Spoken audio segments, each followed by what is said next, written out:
কুল্লু মান আসাল্লাহ ফাহুয়া জাহেল, তাফসিরে ইবনে কাসিরের মধ্যে আছে। যেই ব্যক্তি, আমি কিংবা তুমি, যেই গুনাহ করে প্রত্যেক পাপী জাহেল, মূর্খ, জাহালাত, অজ্ঞতা। এটা এজন্য আইয়ামে জাহিলিয়াত কেন বলে? অর্থাৎ গুনাহ পাপ সীমা ছাড়িয়ে গেছে, এজন্য বলে অন্ধকার যুগ, আইয়ামে জাহিলি। ওই সময় কোনো মোমবাতি ছিল না, সেরাক ছিল না, কুপি ছিল না, এমন না। বাতি কুপি তো ছিলই, কেরোসিন তো ছিলই আগে, ওই সময়ও ছিল কেরোসিন। তাহলে বাতি, কুপি, লণ্ঠন এগুলো তো ছিলই, আলো। তো তাহলে অন্ধকার যুগ বলে কেন? অন্ধকার হলো ইনসানিয়াতের অন্ধকার, অর্থাৎ গুনাহ এবং পাপ এইভাবে জওয়ান, বুড়া, নারী, পুরুষ, ঘরে বাইরে, একাকী, প্রকাশ্যে, সবার মাঝে খোলামেলা হয়ে গেছে। যে সবাই মিলে একসাথে মদ খাইতেছে, সবাই মিলে যে যাকে পাচ্ছে তার সাথে জিনা করছে, নারী যাকে মন চায় তার সাথে শুইতেছে, পুরুষ যার সাথে মন চায় তার সাথে শুইতেছে। নাউজুবিল্লাহ। এত নিকৃষ্ট মানুষ হয়েছিল, কিতাবে আছে যে তখন বাবার মৃত্যুর পরে ওই ছেলেটা বাবার একাধিক স্ত্রীর মধ্যে ছেলে যেই মার ঘরে জন্ম নিছে, ওই মা ব্যতীত বাবার বাকি স্ত্রীদের সাথে সে স্বামী স্ত্রীর মেলামেশা করত। তাইলে অসভ্য কি পরিমাণ ছিল! অথচ এটাকে তারা কোনো আয়েব মনে করতেছিল না, আয়েব মনে করতেছিল না। আপন ভাই বোন জিনা ব্যভিচার করত, এটাকে তারা আয়েব মনে করতেছিল না। তৎকালীন সময়ে একটা মতবাদ ছিল যে আগুন যেখানেই থাকুক সবার, পানি যেখানেই থাকুক সবার, নারী যেখানেই থাকুক সবার। খোদার কসম, এটা মতবাদ ছিল, এই তিন জিনিস সবার। তাইলে এর জন্য বলে জাহিলিয়া, মানে মানুষের ভিতরে ন্যূনতম মনুষ্যত্ব, ভদ্রতা, জ্ঞান, আখলাক কিছুই ছিল না। এজন্য ভাইয়া আবারও বলি, আমি সবসময় বলি যে কোনো সার্টিফিকেটে মানুষ হয় না, আখলাকে মানুষ, চরিত্রে মানুষ। এজন্য বাংলা বই, অঙ্ক বই, ইংরেজি বই, পদার্থ জীববিজ্ঞান, রসায়ন বিজ্ঞান দিয়ে মানুষ হয় না, উপার্জন শিখা যায়, উপার্জন শিখা হয়। এজন্য ওই বইগুলোর কোনো বইতে, কোনো ক্লাসের কোনো বাংলা বইয়ে, অঙ্ক বইয়ে, ইংরেজি বই, পদার্থ জীববিজ্ঞান, রসায়ন বিজ্ঞান কোনো বইতে এ কথা লেখা নাই যে এই বইটি মানুষ গড়ে তোলার জন্য রচিত হয়েছে।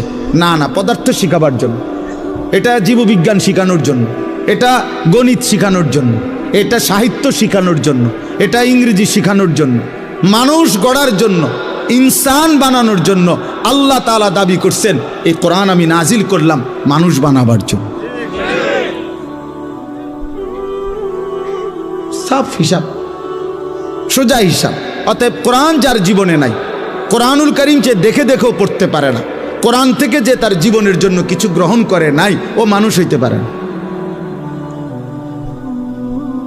উপার্জনকারী প্রাণী হইতে পারে, ইকোনমিক্যাল অ্যানিম্যাল, অর্থনৈতিক প্রাণী, অর্থাৎ সে কিছু উপার্জন করতে জানে, কোনো না কোনো পেশায় সে কি করে, রোজগার করে, খালাস। কিন্তু ইনসান এটাকে বলে না, ইনসান এটাকে বলে না। ইনসান আখলাককে বলে, চরিত্র গুণে মানুষ হয়, টাকার গুণে না। কত টাকা বেতন?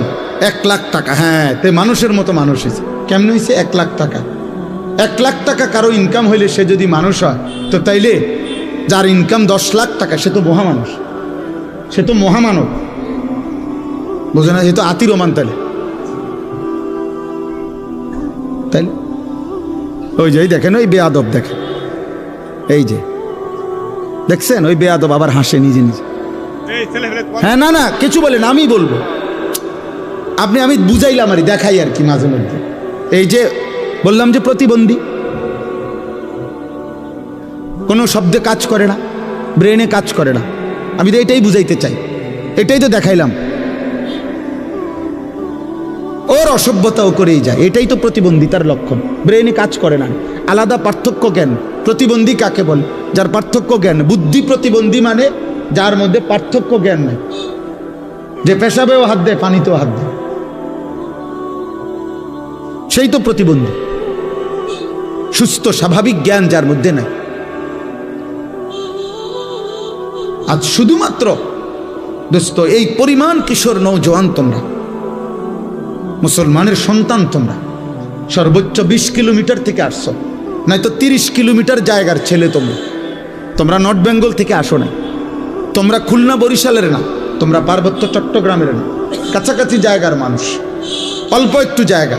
তাহলে 30 কিলোমিটার এরিয়ার ছেলে যদি তোমরা হও, তোমাদের এখানে যদি 500 ছেলে হয়ে থাকো ধরো, তে 500-র মধ্যে 480 জনের চেহারা বলতেছে এক ওয়াক্ত নামাজ পড়ো না।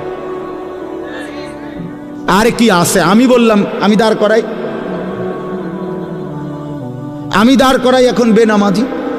বেনামাজি তো অসভ্য, বেনামাজির চেহারা দেখলেই তো চেনা যায়। বেনামাজি দয়া মায়াহীন, বেনামাজি গাদ্দার, বেনামাজি অহংকারী, বেনামাজি বেয়াদব, বেনামাজি আল্লাহর দুশ্মন, বেনামাজি রসুলুল্লাহর দুশ্মন, বেনামাজি কোরআনের দুশ্মন, বেনামাজি ইসলামের দুশ্মন, বেনামাজি পবিত্র মায়ের কলঙ্ক, বেনামাজি এক বাবার সারা জিন্দেগীর মেহনতের অভিশাপ। অভিশাপ বাবার কলঙ্ক, যে আমার 16 বছরের মেহনত, আমার 40 বছর পর্যন্ত আমার জীবনে আমি যা রোজগার করছি, জীবনে মানুষ বানাইতে পারিনি। খাট বানাইতে পারছি, সোফা বানাইছি, এক সেট টাইলস লাগাইছি, কিন্তু মানুষ বানাইতে পারিনি। এই জন্য বাবার অপমান, এটা মায়ের অপমান, মায়ের অপমান, চরিত্রহীন যুবক মায়ের অপমান, বাবার অপমান। এই জন্য বাবা তোমরা বুঝো, সাফ কথা, এই পরিমাণ কিশোর যুবক তোমরা এক এলাকার, তো তোমরাই একজন আরেকজনের দিকে দেখো। তুমি দেখলো আন্দাজ করবা যে নামাজ পড়ে কিনা। কেন নামাজ পড়বে না? এত কম বয়সে আল্লাহ ভুলে গেলা? মাত্র 18 বছর বয়সে এক ওয়াক্ত নামাজ যারা পড়লা না, এত অল্প বয়সে মুসলমানের বাচ্চা হয়ে এত বড় গাদ্দার হয়ে গেলা। তাহলে 40 বছর পর্যন্ত বেনামাজি যদি চলতে থাকে, তো তুমি তো দাজ্জাল হয়ে যাবে। হ্যাঁ, ওই মাত্র 16 বছরে এত বড় গাদ্দার, চিন্তা করেন, বলেন ভাই, বিষয়টা নিয়ে ভাবেন। 18 বছর বয়স্ক ছেলে আপনি যদি তার কলজা খুললে দেখেন, তো নারী এক রাইতে দেখে লাইছে হাজার হাজার, এক সপ্তাহে উলঙ্গ ছবি দেখে ফেলছে হাজার হাজার, সারা রাত। আহা, জানোয়ার যদি এত কম বয়সে যদি এত উলঙ্গ ছবি দেখে ফেলে, তো এরপরে বিবাহিত বয়সে নারীর কোনো মজাই তো পাবে না। ও তো যা দেখার দেখেই ফেলছে। এই হাইওয়ান তো আর বিয়ে করবে কি? আর ও স্বামী স্ত্রীর বন্ধন তার দরকার কি তখন? এই জন্য ঘরকে ঘর, এলাকাকে এলাকা পরকীয়া। স্বামীও তৃপ্ত না, স্ত্রীও তৃপ্ত না। বেডিরও হিসাব হইল না, আমার হিসাবে আমি আরো ভালো বেড়াই চাইলাম, হলো বেডার হিসাব হইল না, রে আমি ঠকছি রে, আমি তো আরো কিরে, আমি আজীবন ভর মোবাইলে কি দেখলাম, আমি এটা কি পাইলাম, এত বালা বালা বেডি তো আমি মোবাইলেই দেখছি। হ্যাঁ হ্যাঁ, হাইশোন, আমি হাইশোন। আর কোনো দিন সুখ মিলবে না, আর কোনো দিন সুখ মিলবে না। জীবনের এই অতৃপ্তি, খোদার কসম, সবচেয়ে বড় অতৃপ্তি। স্ত্রী নিয়ে যে সন্দিহান, স্বামী নিয়ে যে সন্দিহান, যে মহিলা সন্দেহ করে, টেনশনে থাকে, আমার স্বামী মনে 2 নম্বর। স্বামী যেখানে টেনশনে থাকে, স্ত্রী মনে 2 নম্বর। খোদার কসম, ওই ঘর, ওই সংসার জাহান্নামের টুকরা। ওইখানে পৃথিবীর সমস্ত বালাখানা, পৃথিবীর সমস্ত নাজ ও নিয়ামত যদি দেওয়া হয়, স্বামী স্ত্রীর এই অবিশ্বাস, এটা পৃথিবীতে আর কোনোদিন ওই ঘরে সুখ আনে না, সুখ আনে না। এটা তোমরা, আমি বললাম বাবা, আমার কথা মনে রাখো আব্বা, তোমরা পদে পদে তোমরা যারা এই বেহায়াপনা করছো, এর মাসুল খোদার কসম, নাফরমান ছেলে, তোর পাপের মাসুল তোর বাপে দিবে না, তোকে দিতে হবে। আমি বলে গেলাম, আমার নাম মনে রাখো, তোমাকে দিতে হবে। বললাম, তোমাদের এই চরিত্রহীনতা, তোমাদের এই দিবানিশি মোবাইলের আসক্তি আর নারী ছবি, এই অশ্লীল জিনা ব্যভিচার নিয়ে পড়ে আছো, মদ জুয়ায় আসক্ত হয়ে নারী, ছবি, জিনা, ব্যভিচার, নাটক, সিনেমা, বন্ধুদের আড্ডা, ঘন্টার পর ঘন্টা, 24 ঘন্টা। এমন শত শত মুসলমানের ছেলে, তাগড়া, জওয়ান, কিশোর, যার শরীর, দেহ, মন সব সুস্থ, অথচ এ বলতে পারবে না গত 24 ঘন্টায় সে কি করছে, নিজের জন্য কি করেছে, এই দেশের জন্য কি করেছে, আগামীর আখিরাতের জন্য কি করেছে, কিছুই জানে, কিছুই জানেন। 8 ঘন্টা পার হয়ে গেছে, জিজ্ঞাসা করেন যে বাবা কি করছো, সর্বোচ্চ খবর পাবেন যে কিছু বুট খাইছে, বাদাম খাইছে, মোবাইল টিপছে, বন্ধুদের সাথে আড্ডা দিছে, একজনের লাথি দিছে, আরেকজনের শার্ট টাইনা ধরছে, আরেকজনের জুতা চুল টাইনা ধরছে, আরেকজনের কাছে এমন মেয়ের বিশ্রী কথা, মেয়েকে কি নিয়ে ছবি, অশ্লীলতা, যেগুলো নিজেদের মধ্যে বলে এমন জঘন্য বিশ্রী কথা যে কুত্তাও এগুলা বলে না, কোনো কুত্তাও এরকম বলতে পারে না, মানুষের বাচ্চা তো দূরে থাকে, কোন কুকুর শুকরের মুখেও এমন কথা মানাবে।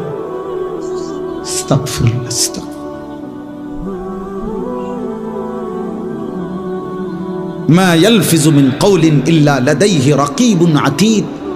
আল্লাহ বলে, বান্দা তোমাদের জবান দিয়ে যা কিছু বের হয় প্রত্যেক শব্দ আলাদাভাবে আমার একজন ফেরেশতা শুধু তোমাদের শব্দ কথাগুলো আলাদাভাবে লিখতেছে। আমাদের ডান কাঁধে বাম কাঁধের আমল নামায় সারা দেহের সব কর্মকাণ্ড লেখা হয়, আর শুধু জবানের কথা এখানেও লেখা হয় আমল নামা, আবার আলাদা আরেকটি ফাইলে লেখা হয়। এটাই তাফসীর। আমাদের প্রত্যেককে মনে রাখতে হবে, কিশোর ভাই, যুবক ভাই, কেন আমি এতটা অস্থির, খোদার কসম আল্লাহ রসুল বলছে প্রত্যেক মানুষকে তার জীবনে শুধু যৌবনকালের হায়াতের যৌবনকালের হিসাব দিতে হবে তাকে 2 বার আল্লাহর সামনে আখিরাতে, 2 বার। একবার আন উমরিহি ফিমা আফনাহু, একবার তার পুরো হায়াতের হিসাব দিতে হবে, তো পুরো হায়াতের মধ্যে যৌবন বলতে হবে। আরেকবার আলাদা আল্লাহ আবার বলবেন, বান্দা এবার আবার বলো, ওয়া আন শাবাবিহি ফিমা আবলাহু, তোমার যৌবন কোথায় ব্যয় করেছ, কমপক্ষে 15 বছর থেকে 40 বছর, এই মাঝের এই 25 বছর আলাদা আবার বলো, আবার বলো। এই 25 বছরের রাত্র দিন সকাল দুপুর সুস্থতা আমি আল্লাহ যোগ্যতা দিছিলাম, সবল স্বাস্থ্য, শরীর, সুস্থতা, সমস্ত অঙ্গের পূর্ণ ক্ষমতা আমি দিয়েছিলাম, বান্দা সেটা আমার পথে ব্যয় করেছ কতটুকু, শয়তানের পথে ব্যয় করেছ কতটুকু, বলো। সেদিন বুঝবা আব্বা ফেরেশতার এক এক লাথি কি জিনিস, সেদিন বুঝবা। হাদিসের মধ্যে আছে, তাফসীরে, ফেরেশতা জাহান্নামের মাঠ থেকে জাহান্নামীদেরকে নিবে হাঁটাইয়া না লাথি দিয়া দিয়া, একটা লাথি দিয়া দিয়া, ফেরেশতা লাথি দিয়া দিয়া নিবে। সেদিন বুঝবা। দুনিয়া তো তুমিও ভোগ করো, আমরাও ভোগ করো। আজকের দুপুরে যদি তোমরা খানা খাই থাকো, তা আমরা সিরা খাই নাই, আমরা খানাই খাইছি, আমরা খানাই খাইছি। সকালে যদি তুমি নাস্তা করে থাকো, তো আমরা বন খাই নাই, আমরা নাস্তাই খাইছি। তো দুনিয়া তো তুমি ভোগ করলা, আমরাও ভোগ করলাম। আলো বাতাস, রোদ বৃষ্টি, খানা, খাদ্য, খাবার, স্ত্রী, সন্তান, সংসার, ঘর বাড়ি, বিল্ডিং, দালান, এগুলো তো আমাদেরও আছে, নামাজি বান্দাদেরও আছে এগুলো। তাহলে বেনামাজি, পাপী, নাফরমান আলাদা কি ভোগ করছে? আলাদা তো ভোগ করছে না, গুনাহ করছে। আর গুনার মধ্যে কোনো উপভোগ নাই, আফসুস আছে। একজন স্বামী স্ত্রী, ওনারা বৈধ, ওনারা যখন তখন স্বামী স্ত্রী একত্রিত হইতে পারে, কিন্তু একটা নাফরমান চরিত্রহীন সারা রাত যদি উলঙ্গ ছবি মোবাইলে দেখে, একটানা 1 সপ্তাহ, উপভোগের তো কিছু নাই, আফসুস ছাড়া। হিসাব বুঝেন নাই? হয়তো শুধু আফসুসে না করে, হয় দেখে শুধু কিন্তু আফসুস করে, তার কলিজার উপভোগ বলতে তো কিছু নাই। কিন্তু স্বামী স্ত্রী তো হালাল ভাবে নিজেদের জীবন ভালোবাসা উপভোগ করে, উপভোগ করে। এজন্য কোনো মদখোর, এই যারা নেশা নিয়ে লেখেছে, মাদকাসক্ত ব্যক্তি, সে কোনোদিন তৃপ্ত হয় না। পানি খাইয়া মানুষ বলে যে আর খাবো না, আমার তৃপ্তি হয়ে গেছে ভাই, পানির তৃষ্ণা ছিল, আলহামদুলিল্লাহ, আর লাগবে না এখন। কিন্তু কোনো নেশাখোর এটা বলতে পারে না, সিস্টেম নেই। নেশা না এমন যে এক সাগরও যদি মদখোর মদ পান করে তারপরেও তার তৃপ্তি হয়। কোন জুয়ারি, যারা জুয়া খেলে, এই জুয়াখোর কোনোদিনও বলতে পারে না আর খেলতাম না, ছাড়ছে, আমার তৃপ্তি হয়ে গেছে, না, তৃপ্তি হয়। কোন সুদখোর, কিস্তিখোর, হারামখোর, একটা সুদখোর জীবনে কোনোদিন বলে না যে তৃপ্তি হয়েছে আমার, আর লাগতো না, আর সুদ লইতাম না। গুনাহ তৃপ্তি দেয় না। বেপর্দা নারী, একজন বেপর্দা নারী রাস্তায় যে বের হয়, এবার যদি আপনি সংখ্যা গুণ বলেন যে বোন আপনার যে বেপর্দা বাইর হইছেন, আপাতত 50 জন বেডই দেখছে আজগা এই 1 ঘন্টার ভিতর, সাইরবুনি আপনার এখন ঘরে যান গা, কইব না আমি 50 জনের লোকে বাইরেছি না। তো কতজন দেখলে সারবে না, কোনো সংখ্যা নাই, দেখতে থাকো, আমার কোনো তৃপ্তি নাই। অসভ্য নারীর কোনো তৃপ্তি নাই। একজন নর্তকীকে জিজ্ঞাসা করেন যে আপনার নাচ কয়জনে দেখলে সারবো, আমরা এতজন ঠিক করি, হে বলতে পারবে এরকম? কিন্তু একজন পবিত্র ইমানদার স্ত্রী, তাকে বলেন আপনি যে তোমার কয়জন স্বামী দরকার, সে বলবে আমার একজন স্বামী যথেষ্ট। এটাই তো পার্থক্য। ইবাদত, আল্লাহর হুকুম পালন, হালাল স্বস্তি দেয়, তৃপ্তি দেয়। গুনাহ ও তৃপ্তি বাড়ায়, গুনাহ অশান্তি বাড়ায়, গুনাহ আগুন জ্বালায়। এজন্য আল্লাহ কোরআনে বলছেন গুনাহ আগুন।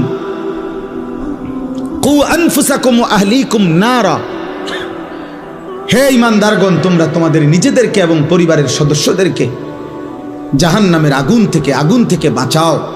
এই আগুন মানে গুনাহ। দুনিয়ার মধ্যে তো আর এই মুহূর্তে জাহান্নামের আগুন জ্বলতেছে না, আর জাহান্নামের আগুন তো জাহান্নামে। তো আল্লাহ যে বললেন তোমরা তোমাদের পরিবারের সদস্যদেরকে আগুন থেকে বাঁচাও, তো আগুন কই? আগুন তো কোথায়? বোঝেন নাই কথা? তো এই কথার মানে কি বলেন, আপনাদের বুঝে কি বলে? কিসের থেকে বাঁচাও? হ্যাঁ, গুনাহ থেকে বাঁচাও। মানে দুনিয়াতে দৃশ্যমান কি বুঝাইতে চাইছে তাহলে আল্লাহ? গুনাহ থেকে বাঁচাও। তাহলে মানে তাহলে আগুন বলল কাকে? গুনাহ। তাহলে প্রতিটা গুনাহ কি?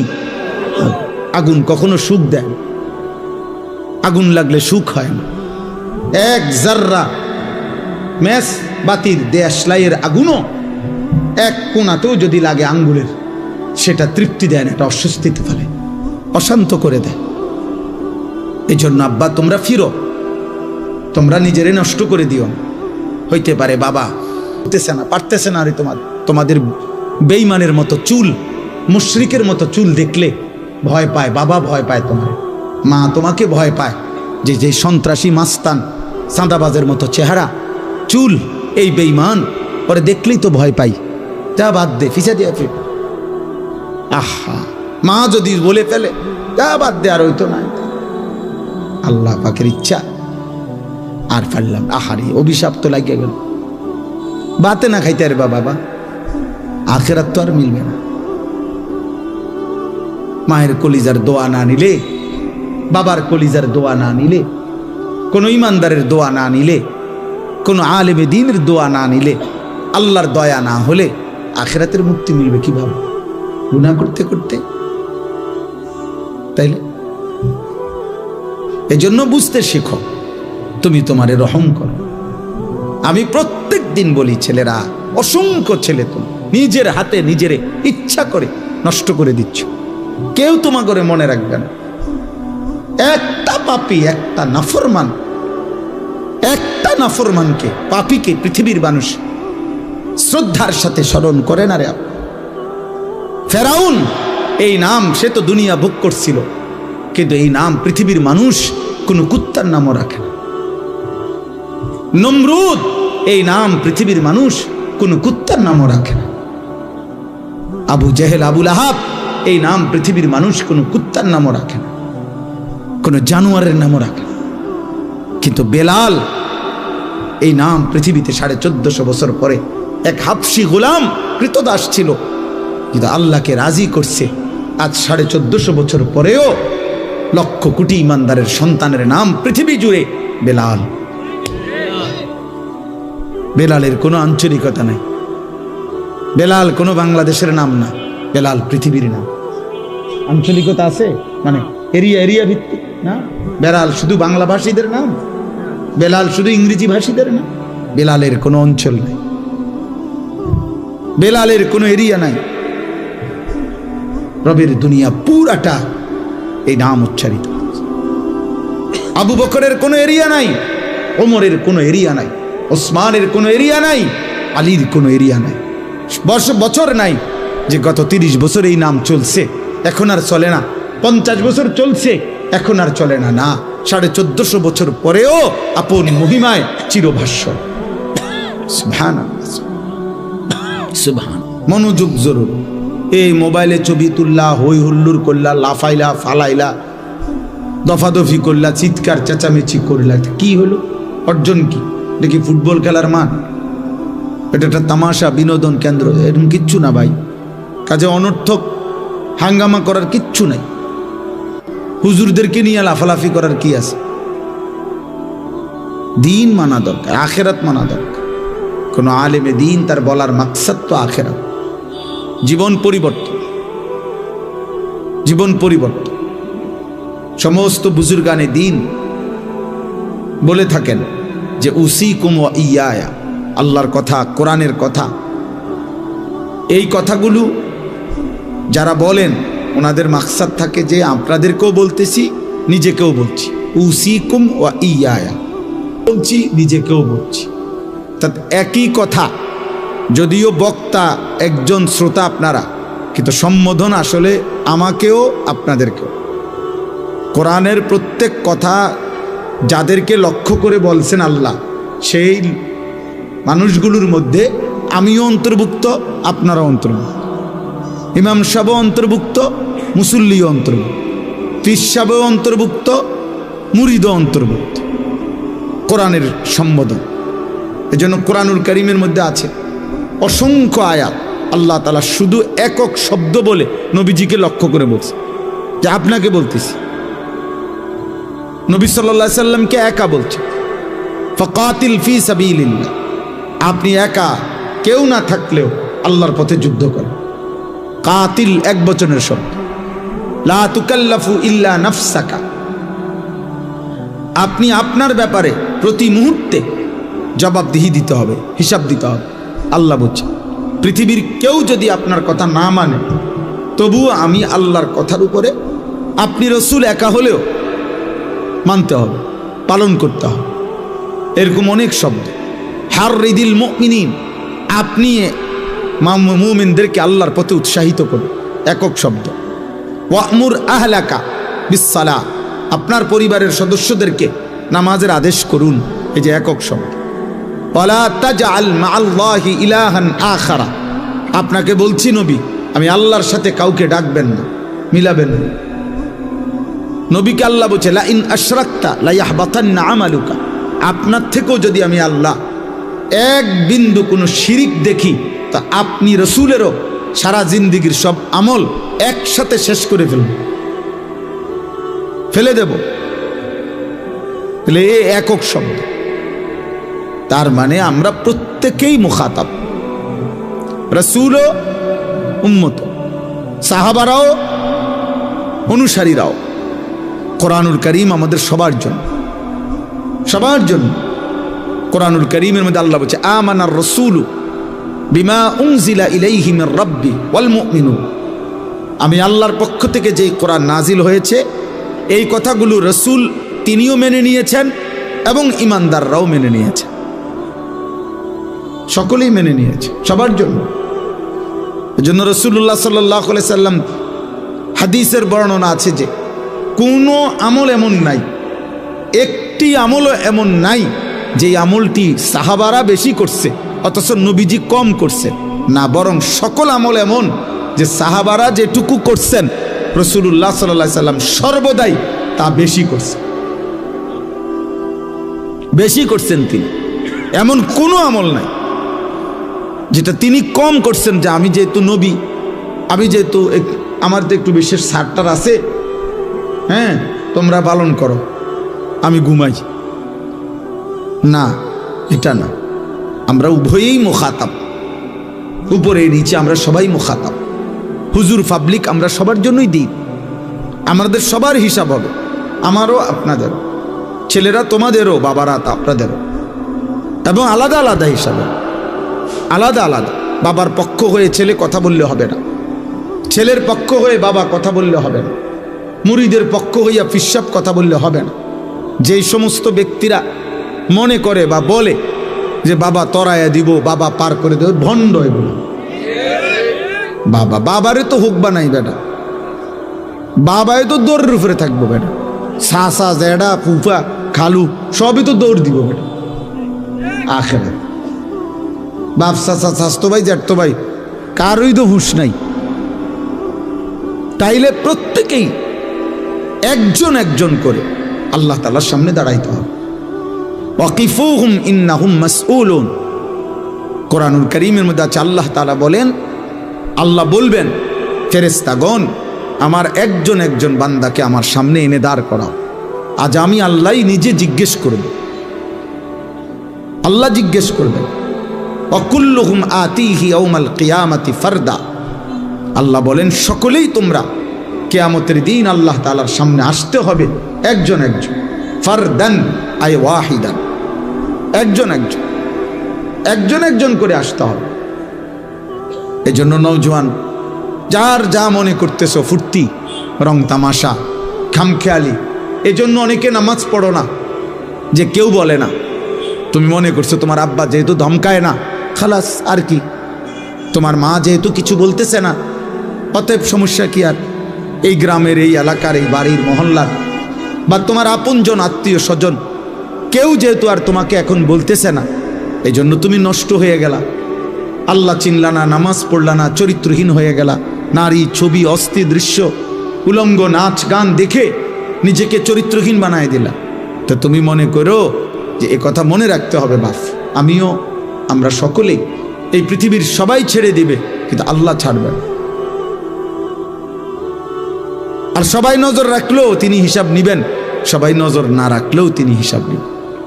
আমি এই আয়াতই পড়ছি এখানে, বলবো এক্ষুনি শোনাচ্ছি। আল্লাহ তাআলা বলছে, বান্দা তুমি আমার আড়াল হইতে পারবা না। আজ কেউ নিজেকে চালাক, স্বাধীন, আজাদ, মুক্ত, বুদ্ধিমান মনে করার সুযোগ নেই। প্রত্যেক পাপী, প্রত্যেক নাফরমান মূর্খ, প্রত্যেক পাপী মূর্খ, প্রত্যেক নাফরমান মূর্খ, প্রত্যেক নাফরমান। এর মধ্যে সবচেয়ে বেশি মূর্খ হইল যার কপালে সেজদা নাই। সবচেয়ে নিকৃষ্ট, আসমানের নিচে জমিনের উপরে সবচেয়ে নিকৃষ্ট প্রাণী হলো ওই নাফরমান যে সেজদা দেয়। হয় জানোয়ারও না, জানোয়ারের জাতও না, জানোয়ারের চাইতো নিকৃষ্ট। মানুষ তো নাই, ওটা কোনো জানোয়ারও না, বাস্তবতা এটা। বেনামাজি আসলে কোনো জানোয়ারও না, মুসলমানও না, মানুষও না, জানোয়ারও না, এটা জানোয়ারের চাইতে নিকৃষ্ট। জানোয়ার এই জন্য না, কেন? জানোয়ার আর মানুষ এর হুকুম বরাবর না, কারণ ওরে সেজদা দিতে বলে নাই, গরু ছাগল কুকুর বিড়ালকে সেজদা দিতে বলে নাই, এজন্য সে দেয় না। তাহলে তার সমান হবে কেমনে সে? সেটা তো সেও প্রতিবাদ করবে। একটা মানুষ বেনামাজিকে যদি কুত্তার সাথে তুলনা দেয়, কুত্তা প্রতিবাদ করবে যে কি যুক্তিতে আমারে তার লগে মিলাইছে। আজকে যদি এমন হইতো যে আমার উপরেও হুকুম তার উপরেও হুকুম, আমরা দুইজনে অবাধ্যতা করছি আল্লাহর, তাইলে না সমান সমান হইতো। তা আমারে তার সাথে মিলাইলেন কেন? আমারে গরুর সাথে মিলাইলেন কেন? গরু প্রতিবাদ করবে যে আমার সাথে তারে মিলাইলেন কেন? এটা মনে রাখো বাবা। এই জন্য প্রত্যেক পাপী একেবারে সবচেয়ে বেওকুফ আল্লাহর নাফরমান বান্দা, নাফরমান, কোনো সন্দেহ। কারণ আল্লাহ তাআলা এই সৃষ্টি জগতের সব কিছুকেই কিছু না কিছু আকল, দিমাগ আল্লাহ দিছে। এটা কোরআন শরীফে আছে, আতা কুল্লা শাইইন খালকাহু সুম্মা হাদা। আল্লাহ তাআলা বলেন আমি সব কিছু সৃষ্টি করেছি, তিনিই করেছেন, এবং তিনি সকল সৃষ্টিকে তার প্রয়োজন পরিমাণ হেদায়েত দিক নির্দেশনা আল্লাহ দিয়েছে। নাহলে একটা পিঁপড়া কেমনে বুঝে যে তার খাবার ওইখান থেকে খাইয়া চলে আসলে হবে না, কিছু নিয়ে আসতে হবে, তাকে গর্তে জমা করতে হয়, এটা সে বুঝলো কেন? একটা পিঁপড়া কেমনে বুঝলো যে তার খাবার এই পাউরুটির কোনা, বনের কোনা কানি, সে ওই দেখো ওই বেয়াদব দেখো, ওই যে হাসে প্রতিবন্ধীর মতো, হ্যাঁ বোঝেন নাই কেন হাসছে, নিজেও কইতে পারবে না। এই না তো শরম পাইলে কি আর মানুষে হাসেনি? সীমাহীন মোবাইলে আসক্ত ব্যক্তি প্রতিবন্ধী, এটা সবসময় মনে রাখবে। আর সেলফি যারা তোলে নিজে নিজে চলে, ওই তার সিরা, হ্যাঁ বাস্তব, সে পুরা তার সিরা। কারণ হলো নিজেরটা নিজে দেখে ভাল লাগে, নিজের গুণে নিজে মুগ্ধ, নিজের সৌন্দর্যে নিজে গুপ্ত, তারই পাগল বলে। যেন যেই কোনো পাগল নিজে নিজে হাসে, নিজে নিজেই মুগ্ধ হয়। এটা একটা গুরুত্বপূর্ণ মূলনীতি, মনে রাখবে। এজন্য কোনো সুস্থ স্বাভাবিক মানুষ এই সেলফি তুলতে পারে না, নিজের ছবি নিজে তোলে, নিজের কাছে নিজে হাসে, নিজের রঙে নিজে নাচে, এ তার সিরা মানুষ, প্রতিবন্ধী মানুষ, তার ব্রেনের সমস্যা, মানসিক সমস্যা। এজন্য মোবাইলের আসক্তি মানুষকে প্রতিবন্ধী বানায়। একটা পর্যায়ে ব্রেনে আর কাজ করে না। এখানে আলেম, বয়স্ক, মুরব্বী, হুজুর কোনো কিছু আর সে ধার ধারে না যে এটা এখানে মানাবে কিনা, আমি যা করছি এটা ঠিক কিনা, এখানে এটা এই জায়গায়, এই পরিবেশে, এই পরিস্থিতিতে এটা হবে কিনা, উচিত কিনা, খাপ খাই কিনা। না, আমার মন চাইছে আমি। এই যে দেখবেন কিছু অসভ্য জাতের মানুষ আছে, হের ফেসাবে ধরছে, হে রাস্তার বইয়া লাইছে, অথচ একটাবার সে চিন্তাও করে না তার আকলে যে এটা এখানে মানায় কিনা। তার তো এটা ভাবা উচিত যে যেখান দিয়ে সিএনজি যাবে, এখান দিয়ে মানুষ যাবে, কেউ না কেউ তো আমারে দেখবে। তো ওরা কি মনে করবে, না কি মনে করবে, আমার ফেসাবে ধরছে আমি ফেসাব করব, এ প্রতিবন্ধী, বেউকুফ। এই জন্যই বললাম আর কি।